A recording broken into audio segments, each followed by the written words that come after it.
बिस्मिल्लाहिर्रहमानिर्रहीम। फैज़ुन्नाह से आज हम सबक नंबर 3 पढ़ लेंगे। उन्वान है जुमला या कलाम। तो चलिए सबक को शुरू कर लेते हैं। मुख्तलिफ कलिमात आपस में इस तरह मुरक्कब हो कि सुनने वाले को मुकम्मल बात समझ में आ जाए। यानी कलिमात को जब हम आपस में जोड़ेंगे और उससे कोई बात समझ में आ जाए, मुकम्मल बात समझ में आ जाए, तो ऐसी तरकीब मुरक्कब में मुफीद, उस तरकीब को क्या कहेंगे हम? मुरक्कब में मुफीद, मुरक्कब ताम, जुमला या कलाम कहलाती है। यानी जिससे पूरी बात समझ में आ जाती है उसको जुमला या कलाम या मुरक्कब मुफीद या मुरक्कब ताम कहते हैं। ये 4 नाम हैं इसके। तो यानी उसमें कोई समझने में कोई फिर परेशानी ना होती हो, पूरा जुमला कंप्लीट हो जाता हो, जिसको हम अंग्रेजी में कंप्लीट सेंटेंस भी बोलते हैं। जैसे यहां पर लिखा है ज़ैदुन आलिमुन, ज़ैद आलिम है, तो ये जो जुमला है ये कंप्लीट हो जाता है, मुकम्मल जुमला हो जाता है। इसी तरह ज़हबतु इलल मदरसती, मैं गया मदरसे तक, ये भी जुमला कंप्लीट हो जाता है। मैं गया मदरसे तक कंप्लीट जुमला हो गया। इस वजह से जुमला या कलाम या मुरक्कब ताम में मुरक्कब मुफीद कहलाती है। इसी तरह है कुम, इजलिस जैसी मिसालें लफ्ज़न मुरक्कब नहीं। अब यहां पर शुबह हो सकता है कि कुम जो है वो कैसे मुरक्कब है और इसी तरह ये कंप्लीट जुमला कैसे है, तो इसको हम इंशाल्लाह समझाएंगे। कह रहे हैं कि इसी तरह कुम इजलिस जैसी मिसालें लफ्ज़न मुरक्कब नहीं, लफ्जी तौर पर तो ये मुरक्कब है नहीं, यानी ये लफ्जी तौर पर दो या 2 से ज़ायद जो कलिमात होते हैं वो नहीं है। तो फिर क्या है? लेकिन तकदीरन कुम अंता और इजलिस अंता है। असल में क्या है ये? यानी तकदीरी तौर पर एक कुम अंता है, तू खड़े हो जा, और इसी तरह इजलिस अंता, तू बैठ जा। इससे मुराद होता है जिनसे पूरी बात समझ में आ जाती है, लिहाजा ये कलाम कहलाएंगी। कहीं आप ये ना समझे कि ये कलाम नहीं है, लेकिन ये भी कलाम है चूंकि इनसे पूरी बात समझ में आ जाती है। जैसे कुम अंता, तू खड़े हो जा, तू खड़ा हो जा, या इसी तरह इजलिस अंता, तू बैठ जा, कंप्लीट जुमला हो गया। तो इससे मुराद क्या होता है? इजलिस से इजलिस अंता, यानी इसमें अंता जो होता है वो महजूफ होता है। इसी तरह महजूफ यानी छुपा हुआ होता है। इसी तरह उसके बाद जुमला के दोनों जुज कभी इस्म होते हैं। कह रहे हैं कि 2 जुज यानी जो जुमला के होते हैं या 2 से ज़ायद जो होते हैं कभी इस्म होते हैं। जैसे यहां पर देखिए अर्रजुलु काइमुन, ये देखिए अर्रजुलु काइमुन, ये देखिए ये दोनों इस्म है, ये भी इस्म है, ये भी इस्म है। इस पर देखिए तनवीन है और इस पर अलिफ लाम है, तो ये दोनों इस्म है। इसी तरह कह रहे हैं और कभी इस्म और फेल होते हैं, कभी जो होता है वो इस्म और फेल होता है। जैसे यहां पर देख लीजिएगा कामा महमूदुन, कामा महमूदुन, यहां पर देखिए ये फेल है और ये इस्म है। तो यही कह रहा है कि कभी जुमला इस्म 2 इस्म होते हैं, इसी तरह कभी फेल और इस्म होता है। तो उसके बाद कह रहे हैं और हरफ इनके माबैन रबत पैदा करने के लिए आता है, और जो हरफ होता है वो कभी इनके माबैन इस्तेमाल होता है, यानी इनके दरमियान इस्तेमाल होता है, इनके दरमियान रबत पैदा करने के लिए वो इस्तेमाल किया जाता है। जैसे यहाँ पर मिसाल इन्होंने लिखी है ज़ैदुन अला सक़फ़ि, यहाँ पर देखिए यहाँ पर हरफ बीच में आ गया, ज़ैदुन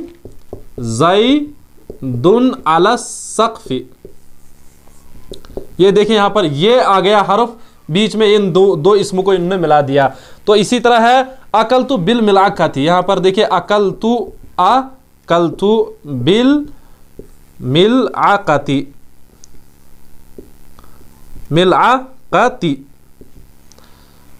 यहाँ पर ये बिल मिलाकती, यहाँ पर देखिए ये बा जो आ गया है इसने इनके दरमियान रब्त पैदा कर दिया, ये भी हरफ है। आया समझ में? तो यही कह रहे हैं कि ये जो हरफ होता है वो इनको आपस में मिलाता है, जोड़ता है। उसके बाद है अगर कलमे की तरकीब किसी मुकम्मल बात पर दलालत नहीं करती तो मुरक्कब गैर मुफीद या मुरक्कब नाकिस कहलाएगी। कह रहे हैं कि यानी अगर कोई जो जुमला होगा वो पूरी बात उससे समझ में नहीं आती है तो उसका मतलब यह है कि यह मुरक्कब गैर मुफीद है या मुरक्कब नाकिस है। जैसे यहाँ पर मिसाल चुनाचे मुरक्कब तौसीफी, जैसे मदरसतुन जमीलतुन, खूबसूरत मदरसा। अब ये नहीं कहा गया कि ये खूबसूरत मदरसा कहाँ है या इसी तरह कितना बड़ा है, ये नहीं लिखा गया। ये यहाँ पर मुरक्कब नाकिस है ये जुमला, इसी तरह या मुरक्कब गैर मुफीद भी कह सकते हो। इसी तरह कह रहे हैं कि मुरक्कब इजाफी जो होती है, जैसे गुलाम ज़ैदिन, ज़ैद का गुलाम कैसा है, अच्छा है, बुरा है, ये भी नहीं कहा गया, यानी पूरी बात नहीं कही गई है, सिर्फ कहा गया ज़ैद का गुलाम ज़ैदिन। तो ये मुरक्कब नाकिस यानी जिससे पूरी बात कंप्लीट ना होती हो, यानी जिससे जुमला कंप्लीट ना होता उसे मुरक्कब नाकिस कहते हैं, ये आप समझ लीजिएगा। वगैरह तरकीब गैर मुफीद यहाँ पर लिखा है, असल में यहाँ पर इन्होंने मुफीद लिखा है तो असल में होना यहाँ चाहे तरकीबें गैर मुफीद निस्बत से खाली होने की वजह से कलाम नहीं कहलाएंगे। यानी मुरक्कब गैर मुफीद जो होता है ये निस्बत से खाली होने की वजह से ये कलाम नहीं कहलाएगा, क्योंकि इसे पूरी बात समझ में नहीं आती है, इसी वजह से। उसके बाद है मुस्नद व मुस्नद इलैह। हर जुमला में एक कलिमा मुस्नद और दूसरा मुस्नद इलैह होता है। कह रहे हैं कि हर जुमले में एक कलिमा जो होता है वो मुस्नद होता है और एक मुस्नद इलैह होता है। जैसे अभी हम सिखाएंगे यहाँ पर, यानी जिस कलमे की तरफ किसी बात की निस्बत की जाती है, जिस कलमे को किसी बात की तरफ यानी जिसकी तरफ उसको मंसूब किया जाएगा उसे मुस्नद इलैह, और जिसको मंसूब किया जाए उसे मुस्नद कहते हैं। यही कहेंगे वो कलमा मुस्नद इलैह, और जिस बात की निस्बत की जाती है वो मुस्नद इलैह कहलाती है। जैसे अल मदरसतु वासिअतुन, अल मदरसतु वासिअतुन, वासिअतुन, यहाँ पर देखिए अल मदर। इसी तरह है सरका महमूदुन, सरका महमूदुन, यहाँ पर भी अब कह रहे हैं कि पहली मिसाल में वसी होने की निस्बत मदरसे की तरफ की गई, यानी इस वसी होने की निस्बत किसकी तरफ की गई? मदरसे की तरफ। अब जिसकी तरफ निस्बत की गई वो क्या होगा?